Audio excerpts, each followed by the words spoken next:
ધોળાની main બજારમાં કોઈ વેપારીની દુકાન સળગે ત્યારે વિપક્ષ તરીકે જો મારું હૃદય ન બળે તો એમાં રાજનીતિ કરવાની કોઈ જરૂર નથી હોતી. તો એવા સમયે ઘરે બેસીને કામ કરાય. વિરોધ પક્ષમાં સૌથી વધારે તો દબાણો હોય છે, અસુરક્ષા મહેસૂસ થતી હોય કે પોતાની સામે બાથ ભીડીને કામ કરવાના પ્રયત્નો કરો ત્યારે એવું બને કે લોકો તમને કંઈક ને કંઈક દબાવવાનો પ્રયત્ન. બ્રિજરાજભાઈ વલભીપુરથી કામ કરે અને લોકો માટે કામ કરે તો એ પછી કોઈ પણ પક્ષમાં હોય, પણ જ્યારે એનું કામ સારું હોય ત્યારે એને અત્યાર સુધીનો ઇતિહાસ જોઈ લો. જ્યારથી ભારતીય જનતા પાર્ટીની કેન્દ્રમાં સરકાર આવી છે ત્યારથી કોઈ પણ પ્રોટેસ્ટના લીધે કોઈ પણ મંત્રીએ રાજીનામું આપ્યું છે ખરું? રાજકીય રીતે હું કચ્છનો પ્રવાસ કરું તો એ જ અબડાસા, એ જ માંડવીના વિસ્તારોમાં એ લોકોને જ્યારે આપણે પૂછીએ કે શક્તિસિંહ ગોહિલ વિશે તમારું કેવું માનવું છે, ત્યારે એ જ જવાબ મળે કે જે તમને લીમડા હનુભાનાના એક નળિયાવાળા મકાનમાંથી મળે, એ જ જવાબ તમને અબડાસાના એક બંગલામાંથી મળે. આ શાસન ક્યારેય ખતમ જ નથી થવાનું એમ માનીને અત્યારે આ કામ કરે છે. પણ હું એમને કહેવા માંગુ છું કે અટલજી પાસેથી તો શીખો. જ્યારે અટલજી ગુજરાત આવ્યા ને નરેન્દ્રભાઈ મોદીની સામે પ્રેસ કોન્ફરન્સ ચાલુ હતી ત્યારે અટલજી બોલ્યા હતા, મને એ શબ્દો પણ સાંભળે છે અને ઓનલાઈન છે પણ એ વિડીયો, કે અટલજી એમ કે છે કે ભાઈ શાસનમાં બેઠેલા લોકોએ રાજધર્મ નિભાવવો જોઈએ, એને ધર્મની નિરપેક્ષતા રાખવી જોઈએ. એને જ્યારે નરેન્દ્રભાઈ મોદીને નહોતું ગમ્યું. પણ કહું તો સારો નેતા એ હોય કે જેના સપના આસમાન સુધીના હોય અને એના પગ જમીન ઉપર હોય, એ સાચો નેતા અને સારો નેતા કહેવાય. અત્યારે સોશિયલ મીડિયા નામનું એવું હથિયાર બધાના ઉપલા ખીચામાં આવી ગયું છે કે ક્યાંય પણ કોઈ પણ સાથે અન્યાય થતો હોય, શોષણ થતું હોય, કોઈ પીડામાં હોય તો સીધા જ મોબાઈલનો કેમેરો ઓન કરી અને તમે એને રેકોર્ડ કરી શકો છો. અને મને કોઈ પદ છોડવાનું કે તો મારો ઈગો હર્ટ થઈ જાય. અને એ સમયે એમણે મિનિસ્ટ્રી છોડી દીધી.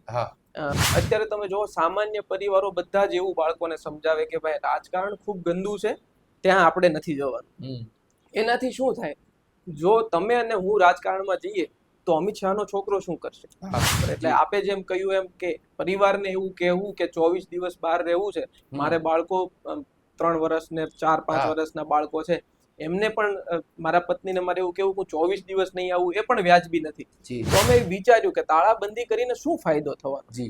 કોઈ કચેરીએ તાળાબંધી કરશો તો એનાથી પાઠ્યપુસ્તક મળશે કે કેમ? એટલે પોલીસ અટકાયત કરે, અમે પોલીસ સ્ટેશને જઈએ, ત્યાં ચા પાણી પીએ, ત્યાંથી છોડી દેવામાં આવે. એવું નહોતું કરવું. એટલે આંદોલનો બિન રાજકીય થવા જોઈએ. તો શું તમે એવું માનો એક મીડિયા કર્મી તરીકે કે બિન રાજકીય રીતે કોઈ આંદોલન લડી શકાય? કારણ કે વિરોધ પક્ષ છે એનું કામ વિરોધ કરવાનું છે અને એનામાં શક્તિ છે. સત્તા પક્ષ એનાથી ડરે છે કારણ કે વિપક્ષ આજ નહીં તો કાલ શાસનમાં આવી શકે છે. વિપક્ષ પાસે મજબૂત તાકાતવાળા અવાજો પણ છે. નમસ્કાર, જય હિન્દ, જય માતાજી. હું છું આપનો મિત્ર ખુશવા ગઢવી અને અમારી ચેનલ ધ સંઘર્ષ પોડકાસ્ટમાં આપ સૌનું હાર્દિક સ્વાગત છે. આજનું પોડકાસ્ટ ખૂબ વિશિષ્ટ છે. આપણા પોડકાસ્ટમાં આજે એવા મહેમાન ઉપસ્થિત છે. યુવાનમાં અત્યારે વધારે જોવો તો એ લોકો નશાઓમાં અને એન્જોય કરવામાં પોતાનું યુવાની કાઢતા હોય છે. ત્યારે એક યુવા લીડર આપણી સાથે, યુવા નેતા આપણી સાથે ઉપસ્થિત છે કે જેણે પહેલેથી જ ખૂબ સોશિયલ મીડિયા માધ્યમથી હોય અથવા ગ્રાઉન્ડ લેવલે ખૂબ સારી રીતે મહેનત કરી અને નાના નાના પ્રશ્નોને સોલ્વ કર્યા છે. ખેડૂત આંદોલન હોય કે ઉમરાળાની ભૂખ હડતાલ હોય, એ તમામ કાર્યક્રમમાં ખૂબ અગ્રસ્થાને રહી અને ખૂબ સારી રીતે એ બધી સિચ્યુએશન સોલ્વ કરી છે. એવા ઉમરાળા તાલુકાના કોંગ્રેસના પ્રમુખ એટલે કે શક્તિસિંહ ગોહિલ ધરવાડા આપણી સાથે ઉપસ્થિત છે. સ્વાગત છે શક્તિસિંહ. કેમ છો? મજામાં? એકદમ. આજે આપણે ઘણી વાતો કરવી છે, પણ શરૂઆત આપણા બાળપણથી કરીએ. કેવું રહ્યું આપનું બાળપણ અને આપની બાળપણથી જ આખા પોડકાસ્ટની શરૂઆત કરીએ. પ્રથમ તો આપને અને આ સંઘર્ષ પોડકાસ્ટ ચેનલના તમામ દર્શકોને નમસ્કાર. થેન્ક યુ આ પ્લેટફોર્મ આપવા માટે. બાળપણની વાત કરું તો ખુશભાઈ ખૂબ જ સામાન્ય પરિવાર અને નાનું એવું ગોકુળિયું ગામ ધરવાડામાં મારો જન્મ અને ત્યાંથી શરૂ કરી અને આજ સુધી એ જ કર્મક્ષેત્ર રહ્યું છે અને ખૂબ નાના એવા પરિવારમાં ઉછેર થયો છે, પણ ખૂબ સારા માહોલમાં અને સારા લોકોની વચ્ચે ઉછેર થયો છે ને એનું જ કદાચ પરિણામ છે આ. કઈ ઘટનાએ તમને રાજકારણ તરફ વાળ્યા? સીધી આપણે પોઈન્ટ ઉપર જ આવી હવે. આમ તો જીવનમાં ઘણી બધી એવી ઘટનાઓ હોય છે કે જ્યાંથી લોકોને જીવનના નવા નવા વળાંકો મળતા હોય છે, પણ ખાસ મને હું જ્યારે વલ્લભ વિદ્યાનગરમાં અભ્યાસ કરતો ત્યારે બોર્ડિંગ સ્કૂલમાં રહીને હું ભણતો ત્યારે સત્યના પ્રયોગો મેં વાંચેલી અને લગભગ 8મા ધોરણમાં મેં સત્યના પ્રયોગો એકવાર વાંચી અને મહાત્મા ગાંધીનું જીવન મને થોડુંક પ્રેરિત કરે એવું લાગ્યું ને એક વર્ષમાં 2 વાર મેં કોઈ પુસ્તક વાંચ્યું, તો સત્યના પ્રયોગો મેં 2 વાર વાંચી, અને ત્યારથી મને એમ થયું કે જીવવું માણસે ખરેખર સમાજ માટે જોઈએ, લોકો માટે જોઈએ. અને મારા માતા પિતાનું જીવન પણ હતું એવું કે પહેલેથી જે લોકો સંઘર્ષમાં માનતા, અને ખાસ મારા મધરનું જીવન ખૂબ જ એવું હતું કે લોક ઉપયોગી કામ માટે આવતી પેઢી જોડાય, અને એ જ પ્રેરણાથી બસ મેં પણ એવું નક્કી કરેલું કે થઈ શકે તો રાજકારણમાં કામ કરવું. રાજકારણની શરૂઆત ક્યાંથી થઈ, કયા પદથી થઈ, કઈ રીતે રાજકારણમાં વળ્યા, ઈ વાત કરો. આમ તો રાજકીય શરૂઆત કરતા પહેલા સામાજિક શરૂઆત થઈ. અમે જી. મારું તરવાડા ગામ, નાનું એવું ગામ, ત્યાં લોકો સાથે જોડાઈ. ઉમરાળા તાલુકામાં એક આખું સંગઠન કામ કરતું, સેવાના ભાવથી, જે પશુઓની સારવાર કરતું અને લોકોને પણ, જરૂરિયાતમંદ લોકોને પણ મદદ કરતું. આ કામોમાં અમે જોડાયા, અને આ વાત આગળ વધતા વધતા એવું થયું કે ગામ માટે શું થઈ શકે, લોકો માટે શું થઈ શકે. એ વિચારમાં મારી બાજુમાં શક્તિસિંહ ગોહિલનું ગામ, એટલે એમનાથી પણ ખૂબ જ પ્રેરણા મળેલી, જીવનમાં ખૂબ શીખવા મળેલું, અને એમની સાથે ધીમે ધીમે સંપર્ક થયો. પછી ત્યાંથી લોકોના પ્રશ્નો ખબર પડી કે તાલુકામાં શું જરૂરિયાતો છે. આ બધું જોતા જોતા એક સમય એવું લાગ્યું કે ખરેખર રાજનીતિમાં જો યુવાન નહીં જોડાય તો ક્યારેય લોકોના કામ માટે અવાજ ઉઠાવો, બિન રાજકીય રીતે અવાજ ઉઠાવો, એમાં કઈ બહુ તાકાત હોતી નથી. અને બસ એ જ પ્રેરણાથી એવું નક્કી કર્યું કે કોંગ્રેસ સાથે કામ કરવું છે, અને બૂથ લેવલથી કામ શરૂ કર્યું, ને આજે તાલુકા સુધી કોંગ્રેસ પક્ષે મને જવાબદારી આપી છે. કોંગ્રેસમાંથી આપે શરૂઆત કરી. સવાલ એવો બને છે કે કોંગ્રેસ જ કેમ? ચાહો તો તમે સત્તા પક્ષમાં પણ જોડાઈ શકતા હતા, કેમ કોંગ્રેસ જ તમે? કોંગ્રેસને પસંદ કરવાનું મુખ્ય કારણ તો ચહેરાઓ હતા. જ્યારે સ્વાતંત્રતાની લડાઈ, જ્યારે આઝાદી પહેલા લડાતી હતી, ત્યારે આ પક્ષ એક્ઝિસ્ટ કરતો હતો, અને ત્યારે મહાત્મા ગાંધી હોય, સરદાર પટેલ હોય, જેમની સરનેમ મને લાગે એવા કૃષ્ણકુમારસિંહજી ગોહિલે જ્યારે એવું નક્કી કર્યું હોય કે આ રજવાડાઓનું એકત્રીકરણ થાય, આ દેશને લોકશાહી મળે, અને એ વખતે જો એણે સરદાર પટેલને પસંદ કર્યા હોય કે નહીં, આ આગેવાની કરશે, આ પક્ષની આગેવાનીમાં લોકશાહી મજબૂત બનશે, તો એ સમયના વિચારકોએ જો પોતાનું સર્વસ્વ આપી દેવા માટે જરા પણ વિચાર ન કર્યો હોય, તો મારે તો ફક્ત મારી જાત આપવાની હતી. એટલે મેં પણ પહેલી પ્રાયોરિટી એ જ આપી હતી કે જે મારા વડવાઓએ કર્યું, એને જે જોયું હતું, એ દ્રષ્ટિ મારી ખુલે કે કેમ. અને એ બાબતે વિચારતા મને સમજાયું કે સત્તા પક્ષ કરતા પણ અત્યારે વિરોધ પક્ષમાં રહીને પણ કોંગ્રેસ જે કરી રહી છે, એ જે વિચારધારા છે, એ મૂળ લોકોની છે. એ ખેડૂતો, ખેતમજૂરો, ગરીબો, બેરોજગારો, પીડિતો, શોષિતો, એના માટેની વિચારધારા છે. એટલે ત્યાંથી જ નક્કી કર્યું હતું કે કામ તો કોંગ્રેસ સાથે જ કરી શકાય. વિરોધ પક્ષમાં રહીને કેવા અનુભવો થાય છે, કેવા પડકારોનો સામનો કરવા પડે છે? વિરોધ પક્ષમાં સૌથી વધારે તો દબાણો હોય છે. અસુરક્ષા મહેસૂસ થતી હોય. ક્યારેક ક્યારેક એવું બને કે જ્યારે તમે સત્તાની સામે બાથ ભીડીને કામ કરવાના પ્રયત્નો કરો, ત્યારે એવું બને કે લોકો તમને કંઈક ને કંઈક રીતે દબાવવાનો પ્રયત્ન કરે. એ માટે ખાસ ધ્યાન એ રાખવું પડે કે ક્યાંય એવી કોઈ હિલચાલમાં તમે ભાગ ન બનો કે જેના લીધે તમારા ઉપર આક્ષેપો થાય, કે ભ્રષ્ટાચારના આક્ષેપો હોય, કે દુરાચારના આક્ષેપો હોય. એટલે ખાસ તો એ સત્તા પક્ષ સામે લડતી વખતે એક ધ્યાન રાખવું પડે કે જ્યારે તમે નક્કી કરો કે લોકો માટે લડવું છે, ત્યારે સૌથી પહેલી જરૂરિયાત તો નીતિની હોય છે. તમારી અંદરની ભાવના, નેકદિલી કેટલી છે, એ બહુ અસર કરતું હોય છે. પક્ષમાં તમે જ્યારે ઉમરાળા તાલુકામાં જ્યારે જોડાણા, અને પહેલી તમારી એક્ટિવિટી શું હતી કે જે લોકોમાં ચાહના વધી તમારા પ્રત્યે? આમ તો એવી કોઈ એક્ટિવિટી ખાસ કહી ન શકાય, ને મારે મારી જાતના વખાણ કરાય પણ નહીં. પણ બસ લોકો માટે બોલવાનું શરૂ કર્યું. નક્કી કર્યું હતું કે ઉમરાળા તાલુકાના લોકોના પ્રશ્નો ઘણા બધા હતા. તમે જોયું હશે, હમણાં રિસેન્ટલી અમે પદયાત્રા કરી હતી. અમે ઉમરાળાથી ભાવનગર કલેક્ટર કચેરી સુધી ચાલીને આવ્યા હતા. તો એ વખતની માંગ હતી કે કાયમી ડોક્ટર મળે ઉમરાળાને. તો આ કઈ અત્યારનો પ્રશ્ન નહોતો, આ ઘણા વર્ષોનો પ્રશ્ન હતો. ઉમરાળા તાલુકાને કાયમી ડોક્ટરો નથી મળ્યા, ઘણા વર્ષોથી નથી મળ્યા. ઉમરાળા તાલુકામાં ફાયર બ્રિગેડની સુવિધા નથી. એટલે આ પ્રશ્ન તો લાંબો જ હતો, પણ અમને એવું સમજાયું, જ્યારે લંગાળા જેવા નાના એવા ગામમાં આગ લાગે, કે ધોળાની મેઇન બજારમાં કોઈ વેપારીની દુકાન સળગે, ત્યારે વિપક્ષ તરીકે જો મારું હૃદય ન બળે તો એમાં રાજનીતિ કરવાની કોઈ જરૂર નથી હોતી. તો એવા સમયે ઘરે બેસીને કામ કરાય. પણ એ સમયે પોતાનું હૃદય બાળી અને અમે એવું નક્કી કર્યું કે આ પ્રશ્નો માટે લડવું છે. અને બસ આ જ પ્રશ્નો એવા હતા કે જેને અમે અવાજ ઉઠાવ્યો અને લોકોને ગમ્યું. લોકોએ અમને એટલો જ પ્રતિસાદ સારો આપ્યો કે ભાઈ નહીં, લોકો માટે તમે બોલો છો. એટલે હવે મનમક્કમ બનાવી લીધું છે જી. કે લોકોના કોઈ એવા પ્રશ્નો ન હોવા જોઈએ જે અમારી જીભેથી ન બોલાયા હોય. ઘણા પ્રશ્નોને લઈને તમે વાત કરી. આંદોલન હોય, તમે રેલી ભાવનગરથી તમે પદયાત્રા કરી, પછી ખેડૂત આંદોલનમાં પણ આપ જોડાણા, પછી ભૂખ હડતાળ હોય, આવા ઘણા મુદ્દાઓ ઉપાડ્યા. એ મુદ્દાઓના કેટલા પોઝિટિવ જવાબો મળ્યા, કેટલા રિસ્પોન્સ સારા મળ્યા, એ બાબતે વાત કરો. પુસ્તકો માટે જે ભૂખ હડતાલ થઈ, એવું નક્કી કર્યું કે પાઠ્ય પુસ્તકો શાળાઓ સુધી ન પહોંચે. કોઈ બાળક 20 દિવસ સુધી શાળાએ જાય પણ એને પાઠ્ય પુસ્તક જ ન મળે, ત્યારે પહેલા તો પ્રયત્નો કર્યા હતા. શિક્ષણ વિભાગને કીધું હતું કે ભાઈ હું 2-4 દિવસ આ કામે જઉં છું, પણ આ 5 દિવસમાં તમે વ્યવસ્થા કરો. જો 5 દિવસમાં તમારાથી વ્યવસ્થા નહીં થાય તો અમે તાળાબંધી કરીશું. આવી ચીમકી અમે મામલતદારને લેખિત આવેદનપત્ર આપીને આપી હતી. પણ જ્યારે ખુશબા હું એ કામ પતાવીને પાછો આવ્યો અને પછી અમે જ્યારે એ આગળના દિવસે કાર્યક્રમ કરવાનું નક્કી કર્યું કે આપણે ચીમકી આપી હતી કે 5 દિવસ પછી તાળાબંધી કરીશું, તો અમે વિચાર્યું કે તાળાબંધી કરીને શું ફાયદો થવાનો. જી. કોઈ કચેરીએ તાળાબંધી કરશો તો એનાથી પાઠ્યપુસ્તક મળશે કે કેમ? નહીં. એટલે પોલીસ અટકાયત કરે, અમે પોલીસ સ્ટેશને જઈએ, ત્યાં ચા પાણી પીએ, ત્યાંથી છોડી દેવામાં આવે. એવું નહોતું કરવું. એટલે અમે નક્કી કર્યું કે આ સરકાર સામે જો મક્કમ રીતે અવાજ ઉઠાવવો હોય, આ પ્રશ્નને ઘરે ઘરે સુધી વાલીને પહોંચાડવો હોય કે ભાઈ તમારા બાળકને પુસ્તક નથી મળ્યું, મતલબ તમારી સાથે કંઈક અન્યાય થઈ રહ્યો છે. એટલે અમે નક્કી કર્યું અને રાત્રે લગભગ 6:30 વાગે એવું નક્કી, સાંજે એવું નક્કી કર્યું કે કાલથી અન્નનો ત્યાગ કરવો છે. અને બસ ઓચિંતો નિર્ણય હતો, કોઈની પણ સલાહ લીધા વગર, કાંઈ પણ પૂર્વ આયોજન કર્યા વગર સીધું જ જાહેરાત કરી અને અમે અન્નનો ત્યાગ કરી દીધો. અને અન્નનો ત્યાગ કર્યા પછી 4 દિવસે આ સમસ્યાનું સમાધાન આવ્યું, તંત્ર દોડતું થયું અને ગુજરાતમાં લગભગ સૌથી પહેલા ઉમરાળા તાલુકાને પુસ્તકો મળ્યા. જી, આ બાબતે વાત થાય એટલે એક વિચાર આવે કે 4 દિવસમાં રિઝલ્ટ મળ્યું, તંત્રને ઝૂકવું પડ્યું.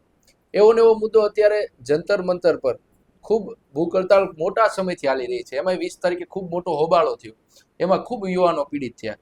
ઉમરાળાનો પ્રશ્ન ખૂબ નાનો હતો પુસ્તકને લઈ, છતાં પણ એને 4 દિવસે તંત્રને એમાં તૈયાર થવું પડ્યું ને તમારી પાસે ઝૂકવું પડ્યું. તો આટલા દિવસો થયા તો કેમ જંતર મંતરમાં હજી એનો કોઈ પરિણામ નથી આવ્યું? એક શિક્ષણ મંત્રીને રાજીનામું નથી આપી શક્યા. એ બાબતે તમારા ને એના વિઝનમાં શું ફેરફાર થાય છે? સોનમ વાંગચુકજી એટલે દેશનો બહુ જ સાફ ચહેરો કહેવાય. એટલે સૌથી પહેલા આ સરકાર તો મને એવું લાગે છે, આ મારા વિચારો છે, આ કઈ કોઈ મારી પાર્ટીના વિચારો ન હોઈ શકે, પણ મારા વિચારો એવા છે કે સોનમ વાંગચુક જેવો ચહેરો આ દેશમાં પ્રોટેસ્ટ કરે અને સરકાર જો ઝૂકે તો હું એવું સ્પષ્ટ સમજુ છું કે આ સત્તામાં એટલો બધો અહંકાર છે કે એણે નક્કી કર્યું છે. હું તો અત્યારે આપણે શિક્ષણની બાબતની વાત કરીએ છીએ, પણ અત્યાર સુધીનો ઇતિહાસ જોઈ લો. જ્યારથી ભારતીય જનતા પાર્ટીની કેન્દ્રમાં સરકાર આવી છે ત્યારથી કોઈ પણ પ્રોટેસ્ટના લીધે કોઈ પણ મંત્રીએ રાજીનામું આપ્યું છે ખરું? કોઈ ઓફિશિયલે નથી છોડ્યું. અને આ પહેલા જે લોકો સત્તામાં હતા, જે પાર્ટી સત્તામાં હતી, કોંગ્રેસનું પણ શાસન હતું, ત્યારે દર વખતે જવાબદારી સમજી અને પદ છોડી દેવાના છે. પણ આ સરકારે નક્કી કર્યું છે કે જો એક પ્રોટેસ્ટથી ઝૂકી અને એ રાજીનામું આપે તો એને આગળ ફરીવાર બીજા કઈ પ્રોટેસ્ટ થાય કે બીજી વાર અવાજ ઉઠે ત્યારે રાજીનામા આપવા પડે. એટલે એણે તો સ્પષ્ટ નક્કી કર્યું છે કે ઝૂકવાનું તો થતું જ નથી. અને બીજી વાત હું તમને એ કહું, આ ટ્રેન્ડ આપણા ગુજરાતમાં પણ ઘુસાડી દેવામાં આવ્યો. હમણાં આપણે ખેડૂતો માટે જે આંદોલનો થાય છે એમાં ખેડૂતોને ઉશ્કેરીને એક વાત બહુ જ વધારે કરવામાં આવે છે કે આંદોલનો બિન રાજકીય થવા જોઈએ. તો શું તમે એવું માનો એક મીડિયા કર્મી તરીકે કે બિન રાજકીય રીતે કોઈ આંદોલન લડી શકાય? કારણ કે વિરોધ પક્ષ છે એનું કામ વિરોધ કરવાનું છે અને એનામાં શક્તિ છે. સત્તા પક્ષ એનાથી ડરે છે કારણ કે વિપક્ષ આજ નહીં તો કાલ શાસનમાં આવી શકે છે. વિપક્ષ પાસે મજબૂત તાકાત વાળા અવાજો પણ છે.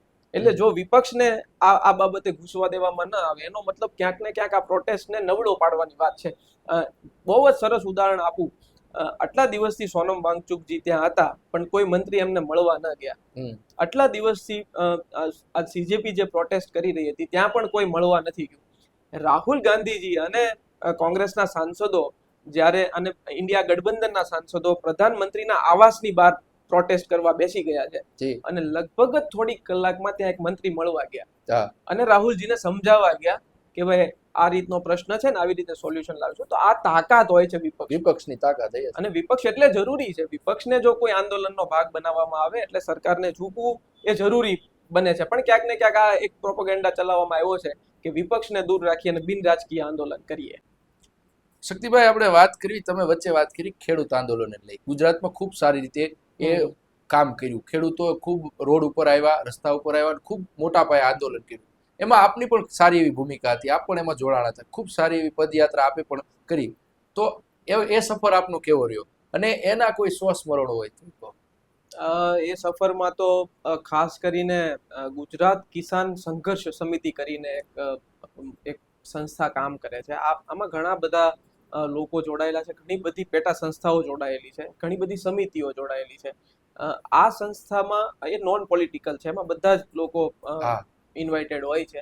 પાલભાઈ આંબલિયા હોય, એડવોકેટ જયેશ પટેલ હોય, લાલજીભાઈ દેસાઈ, જિગ્નેશભાઈ મેવાણી, મહેશભાઈ રાજકોટિયા, આવા લોકોના પરિચયમાં આવ્યા પછી મને પણ આ સમિતિનો સભ્ય બનવાનો મોકો મળ્યો અને એમને ધ્રોલમાં એક શિબિર કરેલી.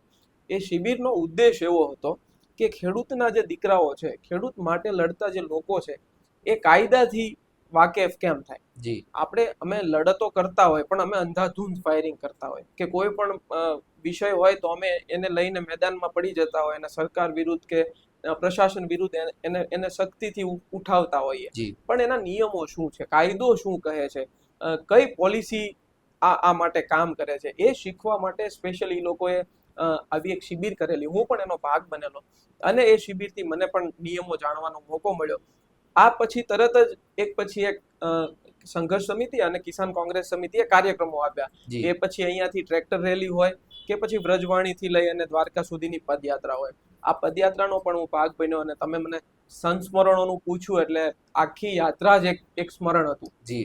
આ યાત્રા જીવનના એક આખા દોર જેવી જીવાઈ ગઈ, કારણ કે લગભગ 20 દિવસ સુધી અમે ચાલ્યા. 550 કિલોમીટરની પદયાત્રા અને ગુજરાતના એક છેડા રણમાંથી, કચ્છમાંથી, વ્રજવાણીથી દ્વારકા સુધી ધજાજીને માથે લઈને જવાનું અને ખેડૂતોના પ્રશ્નો. આખો જ રૂટ એવો હતો કે બાય રોડ જવાનું થાય તો કદાચ 350 કિલોમીટર દ્વારકા આવી જાય, પણ વીજ લાઈન જ્યાંથી પસાર થતી હતી, જે વિસ્તારોના ખેડૂતો અસરગ્રસ્ત હતા, એ વિસ્તારોને કવર કરતા કરતા ચાલવાનું, એ લોકોને મળવાનું અને એ આખી યાત્રા હતી. એના કેટલા બધા કિલોમીટર, ડગલે ડગલે નવો જિલ્લો, નવો તાલુકો, નવું ગામ, નવા લોકો, નવી વાતો, નવી બોલી અને નવી ફરિયાદો. સૌથી વિશેષ મળ્યું હોય તો ફરિયાદો.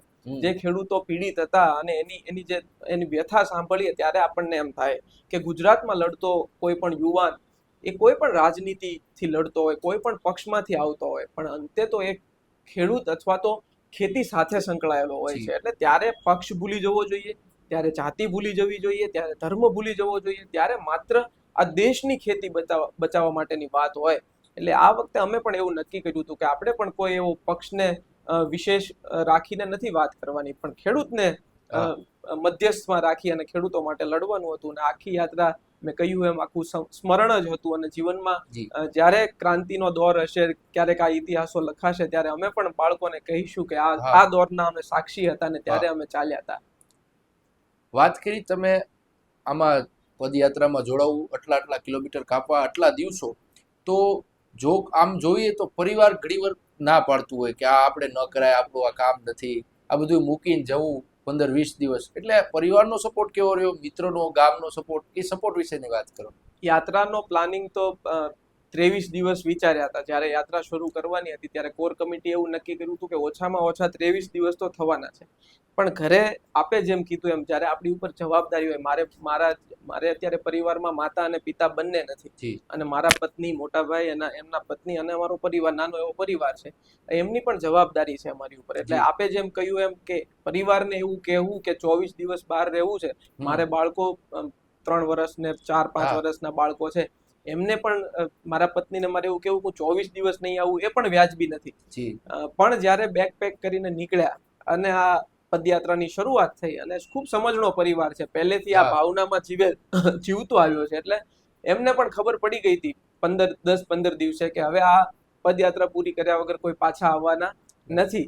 પણ એક વાત જીવનમાં ખૂબ ગમી, ઈશ્વરની કૃપા છે કે પરિવારને જ્યારે ખબર પડી કે અમે ઘરે હજી જલ્દી પાછા નહીં આવીએ, ત્યારે આખો પરિવાર પદયાત્રામાં જોડાયો હતો. અને મારા પત્ની, મોટા ભાઈના પત્ની, બાળકો, અમારા સ્નેહીજનો બધા જ ત્યાં આવ્યા હતા. મારા મિત્ર વર્તુળ, આ બધા જ પદયાત્રામાં જોડાયા. બસ આ ઈશ્વરની કૃપા છે કે જ્યારે પરિવારને તમે સમય નથી આપતા, પણ તમે જ્યારે સંઘર્ષ કરો ત્યારે પરિવાર પૂરતો સમય તમને આપે છે. એ જીવનની સૌથી મોટી ઉપલબ્ધિ ગણી શકાય.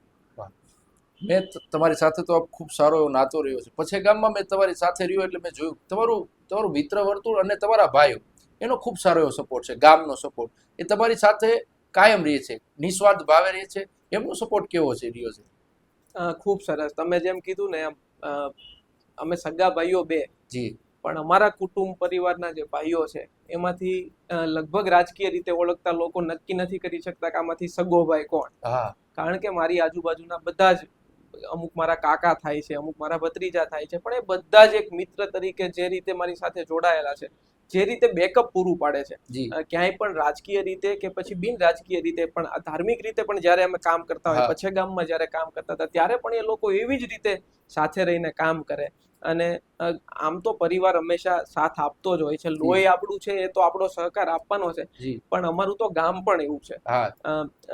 એજન્સીના સમયથી, રાજા રજવાડાના સમયથી ધરવાડા છે એ જાતિગત સદભાવના માટે વખણાતું ગામ એવું છે. હા. એવું કહેવાતું કે પેલા જ્ઞાતિઓના વાડાઓ હતા, પણ એ સમયમાં પણ ધરવાડા ખૂબ સહિષ્ણુના ભાવથી રહેતું, અને આજે પણ એવું જ રળિયામણું ગામ છે.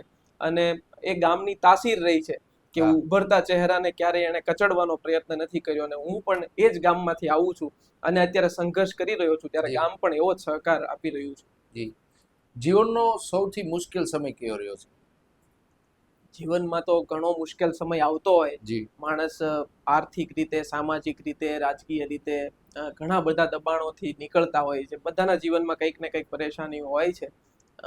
આમ મારા જીવનમાં સૌથી મુશ્કેલ સમય કહું તો એક તરફ મને રાજકીય હાઈટ મળી, જ્યારે હું જે કામ કરતો હતો એ કામનું મને થોડું પુશઅપ મળ્યું અને મને તાલુકાની જવાબદારી આપવામાં આવી. અને એ જ સમયે મારા મધર જીવનના છેલ્લા પડાવમાં હતા, બેડ રેસ્ટ ઉપર હતા, છેલ્લા 4 વર્ષથી પોતે બેડ ઉપર હતા, અને એમનું ડેઈલી રૂટીન મારા ઉપર હતું. એમને સવારે દૈનિક ક્રિયાઓ કરાવી, એમને એમના માટે બધું ચેન્જ કરવું, પછીથી હું બહાર નીકળી શકતો અને કામ કરી શકતો. એવા સમયે તાલુકાની જવાબદારી મળી અને ચૂંટણીઓ આવી. એ સમય સૌથી મુશ્કેલ હતો, કારણ કે એક બાજુ રાજકારણ અને એક બાજુ પરિવાર, આ બંનેને બેલેન્સ કરી અને કામ કરવું એ ખૂબ મુશ્કેલ હતું. પણ મારા મધરની ભાવના પહેલેથી બહુ સારી હતી, અને એમને એક શોખ હતો કે હું લોકો માટે કામ કરું, એટલે હંમેશા એનું દર્દ છુપાવીને મને બહાર જવા માટે પ્રેરણા આપતા કે ભાઈ તું તારું ફિલ્ડ પહેલા કર, મારી ચિંતા ઓછી કર. પણ એ સમય ખરેખર ખૂબ કપરો હતો. જીવનમાં લોકોથી ભૂલો તો થતી જ હોય, પણ તમારા જીવનમાં એવી કોઈ ભૂલ જેનો અફસોસ ખૂબ થતો હોય? હજી કદાચ એટલું કદ નથી સમજતો હું મારું કે મને મારી ભૂલો અને મારી સફળતાઓ સમજી શકાય, કારણ કે હજી તો ખૂબ નાના એવા લેવલથી કામ કરું છું. હજી લોકોની વચ્ચે રહી અને શીખવાનો પ્રયત્ન કરું છું કે કામની દિશા શું હોય છે, ખરેખર વિચાર કેવા હોય છે. આની વચ્ચે ભૂલો ઘણી બધી થતી હોય, પણ હજી હું સમજી નથી શકતો મારી ભૂલોને, એટલું મારું કદ નથી. પણ ક્યાંય પણ કોઈ પણ તાલુકાના આગેવાનો હોય, કોઈ જિલ્લાના, રાજ્યમાંથી કોઈ ને કોઈ લોકો મને કંઈક ને કંઈક રીતે સલાહ સૂચન આપતા હોય તો એને ખૂબ નજીકથી પોતાના ગણી અને સલાહોને માનું છું, અનુસરું છું. અને હંમેશા સોશિયલ મીડિયા ઉપર કહેતો હોઉં છું કે કંઈ પણ મારા તરફથી એવું કંઈ લાગે કે મારી ભાષામાં વિવેક ચૂકાતો હોય, મારા કામમાં ક્યાંય વિવેક ચૂકાતો હોય તો જરૂર મારું ધ્યાન દોરશો. પણ મારું હજી એવું કદ નથી કે હું મારી પોતાની ભૂલોને શોધી શકું. શક્તિભાઈ, અત્યારે યુવાનો રાજકારણથી ખૂબ દૂર થઈ રહ્યા છે એવું દેખાય છે, તો યુવાનો કેમ રાજકારણથી દૂર છે? ખુશભાઈ, યુવાનો રાજકારણથી દૂર થઈ નથી રહ્યા, યુવાનોને રાજકારણથી દૂર કરવામાં આવી રહ્યા છે. આ બહુ જવાબદારીપૂર્વક હું બોલું છું, કારણ કે જ્યારે તમે ને હું સ્કૂલમાં ભણતા ને ત્યારે 15મી ઓગસ્ટ કે 26મી જાન્યુઆરી હોય ત્યારે આપણી સ્કૂલમાં ગીતો કેવા વાગતા? ઇન્સાફ કી ડગર પે બચ્ચો દિખાઓ ચલ કે, ये देश है तुम्हारा, नेता तुम ही हो कल के. એનો સાફ મકસદ હતો કે આજ તમે ઇન્સાનિયતથી જીવો, નેક દિલીથી કામ કરો, આગળના સમયમાં તમારે જ આ દેશને ચલાવવાનો છે. પણ એ ભાવનાને એકદમ વિપરીત લઈ જવાનો પ્રયત્ન થયો. અત્યારે તમે જો સામાન્ય પરિવારો બધા જ એવું બાળકોને સમજાવે કે ભાઈ રાજકારણ ખૂબ ગંદુ છે, ત્યાં આપણે નથી જવાનું. એનાથી શું થાય? જો તમે અને હું રાજકારણમાં જઈએ તો અમિત શાહનો છોકરો શું કરશે? જો તમે ને હું ક્રિકેટ BCCI કે ICCIમાં આગળ જવાનો પ્રયત્ન કરીશું તો એ નેતાઓના છોકરાના ભવિષ્યનું શું થશે? એટલે આ એક બહુ જ સોચી સમજી સાજિશ એને કહી શકાય કે સામાન્ય પરિવારના છોકરાઓને જે શિક્ષિત છે, જે જાગૃત છે, પણ એને રાજનીતિમાં નથી આવવા દેવાના. સોશિયલ મીડિયાએ રાજકારણને કેટલું બદલ્યું છે? તમે પણ ખૂબ સોશિયલ મીડિયામાં એક્ટિવ છો, ત્યારે સોશિયલ મીડિયા અત્યારના સમયનો પાવર છે. જી રાજકારણને બદલ્યું કેટલું એ તો ન કહી શકાય, પણ સોશિયલ મીડિયાએ રાજકારણને એક નવી દિશા આપી દીધી છે. એ ફાઇનલ વાત છે. જી અત્યારના સમયમાં તમે જુઓ, પહેલાના સમયમાં ક્યાંય કોઈનું શોષણ થતું કે કોઈની ઉપર અન્યાય થતો ત્યારે એક પદ્ધતિ હતી જેને ફોલો કરવી પડે, કે તમારે એક સક્ષમ અધિકારી સુધી પહોંચવું પડે, સક્ષમ કક્ષાએ તમારે રજૂઆત કરવી પડે, પછી ન્યાયિક તપાસ થાય. અત્યારે સોશિયલ મીડિયા નામનું એવું હથિયાર બધાના ઉપલા ખીચામાં આવી ગયું છે કે ક્યાંય પણ કોઈ પણ સાથે અન્યાય થતો હોય, શોષણ થતું હોય, કોઈ પીડામાં હોય તો સીધા જ મોબાઈલનો કેમેરો ઓન કરી અને તમે એને રેકોર્ડ કરી શકો છો. આપણા બંધારણના અને આપણી સુપ્રીમ કોર્ટના ચુકાદાઓ પ્રમાણે તમે કોઈને શૂટ કરી શકો છો, તમારા અન્યાયને કેમેરામાં કેદ કરી શકો છો. એટલે સોશિયલ મીડિયા અત્યારનું એક બહુ જાગૃત પ્લેટફોર્મ છે અને આનો ઉપયોગ સવિનય ઉપયોગ દરેક યુવાને કરવો જોઈએ અને પોતાના ક્ષેત્રમાં પણ લોકોને વધારે વધારે મદદ પહોંચાડવી જોઈએ આ માધ્યમથી. તમારી દ્રષ્ટિએ સારા નેતા કોને કહેવાય? સારા નેતાઓની તો ઘણી બધી વ્યાખ્યાઓ છે. જ્યારે ભણતા હોય ત્યારે પણ આપણે શીખ્યા હોય કે નેતા કેવા હોવા જોઈએ, કેવા હતા નેતાઓ અને કેવા હોવા જોઈએ. પણ હું મારા દ્રષ્ટિથી તમને કહું તો સારો નેતા એ હોય કે જેના સપના આસમાન સુધીના હોય અને એના પગ જમીન ઉપર હોય, એ સાચો નેતા અને સારો નેતા કહેવાય. કારણ કે અત્યારે તો રાજકીય રીતે લોકો લાભ લે છે અને રાજકીય રીતે આગળ વધે અને પછી લોકો જ એના માટે બહુ તુચ્છ થઈ જતા હોય છે. જ્યારે માણસ સારા સ્ટેજ ઉપર પહોંચે ત્યારે લોકોને તુચ્છ ભાવનાથી જોતા હોય છે, પણ એને સારા નેતાના ગુણ ન કહી શકાય. સારો નેતા તો એવો હોવો જોઈએ કે જે પાર્લામેન્ટ સુધી પહોંચી જાય પણ પોતાની પંચાયતમાં રહેતા માણસોની એને ચિંતા થતી હોય, એ સારો નેતા કહેવાય.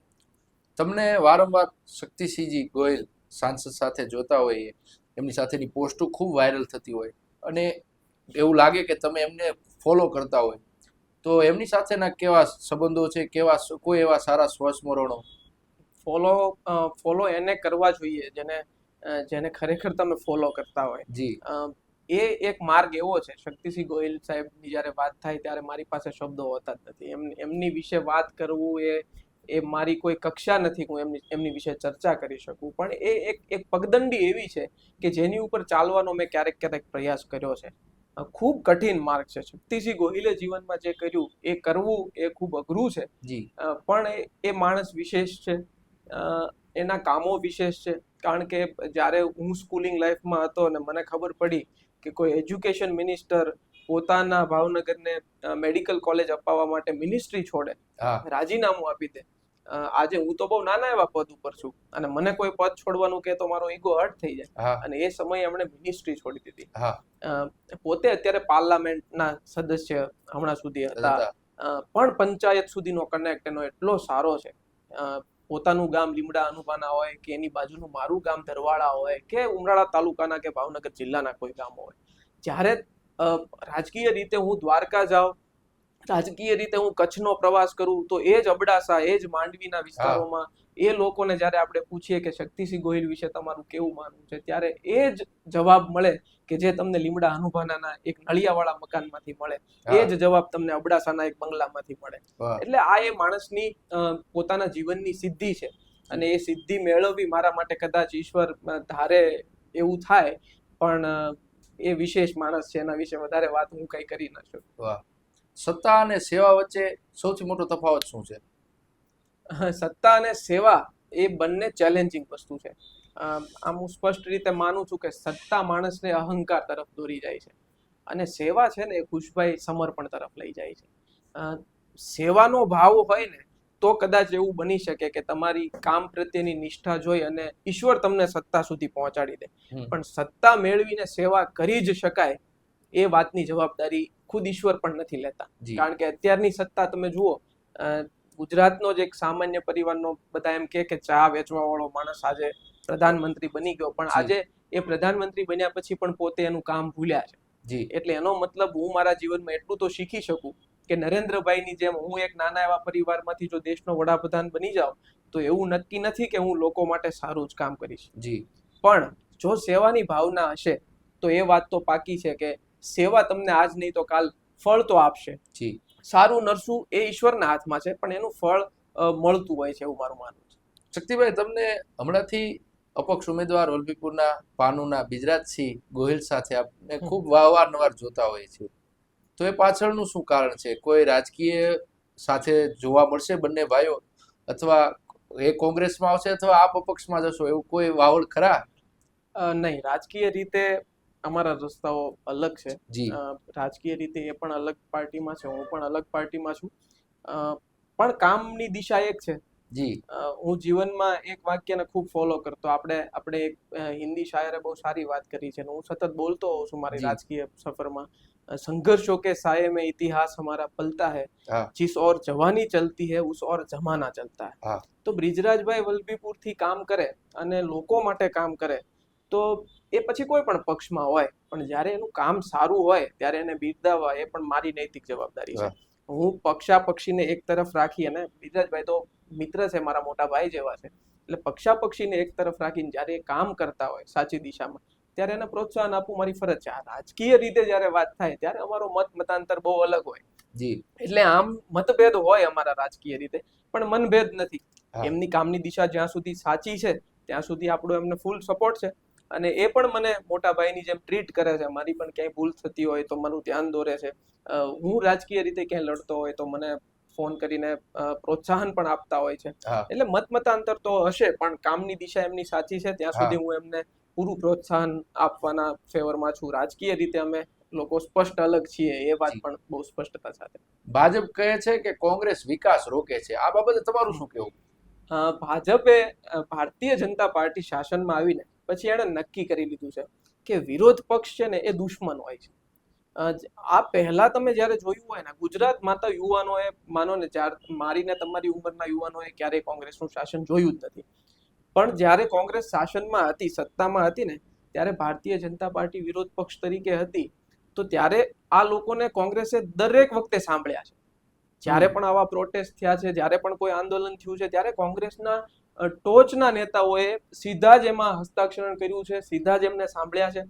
પણ ભાજપ એવું નક્કી કરી લીધું છે કે કોંગ્રેસ વિકાસને અટકાવે છે. કોંગ્રેસ વિકાસને નથી અટકાવી રહી, કોંગ્રેસ ભારતીય જનતા પાર્ટીના ખોટા કામોને અટકાવી રહી છે. જી હવે માનો મારા વિસ્તારમાં કોઈ કામ થાય છે,